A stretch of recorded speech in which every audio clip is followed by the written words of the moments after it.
महाराष्ट्र और झारखंड इन दो राज्यों के नतीजे शनिवार को आए। महाराष्ट्र में जहां महायुति से तो वहीं झारखंड में हेमंत सोरेन की शानदार वापसी हो रही है।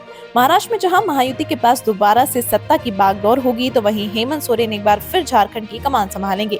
दोनों ही राज्यों में एंटी इनकम्बेंसी तो दूर की बात है, पिछली बार के मुकाबले सीटों की संख्या भी काफी बढ़ गई है। दोनों ही राज्यों में जीत के पीछे कई कारण हो सकते हैं, लेकिन इन राज्यों में महिलाओं से जुड़ी योजनाओं पर चर्चा हो रही है, जिसका जीत में काफी अहम रोल माना जा रहा है। सिर्फ इन दो राज्यों में ही नहीं, बल्कि पिछले कुछ चुनाव को देखें तो ऐसा लग रहा है कि महिलाओं को ऐसी स्कीम रास आ रही है। महाराष्ट्र चुनाव में महायुति को लाडली बहन योजना का बम्पर लाभ मिलता हुआ दिखाई दे रहा है। इस योजना का प्रचार चुनाव के दौरान भी खूब किया गया। महाराष्ट्र के चुनाव में महिलाओं की इस बार भागीदारी काफी देखने को मिली। महायुति ने सत्ता में वापसी कर लाडली बहन योजना के तहत मिलने वाली राशि 1500 रुपए से बढ़ाकर 2100 रुपए करने का वादा किया था। महाराष्ट्र में लाडली बहन योजना लोकसभा चुनाव नतीजों के बाद शुरू की गई थी। इस योजना के तहत महिलाओं के खाते में 1500 रुपए मासिक कैश ट्रांसफर किया जाता है।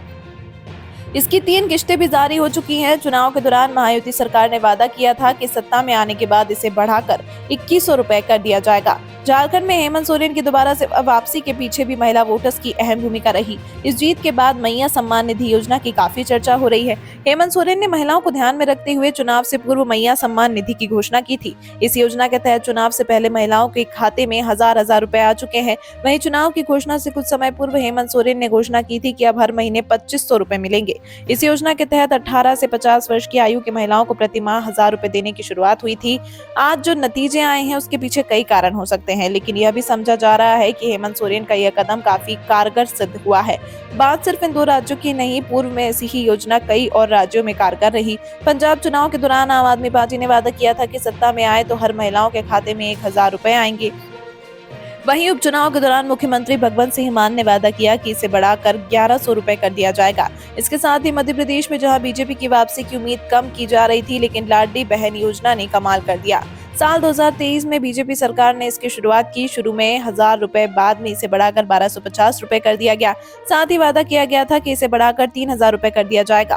कर्नाटक चुनाव के दौरान भी कांग्रेस के लिए ऐसी योजना कारगर रही। गृह लक्ष्मी योजना की शुरुआत की गई। इस स्कीम के तहत राज्य की महिलाओं को 2000 रुपए मिलते हैं। इसी प्रकार हरियाणा में भी बीजेपी ने महिलाओं को हर महीने 2100 रुपए देने की बात कही थी।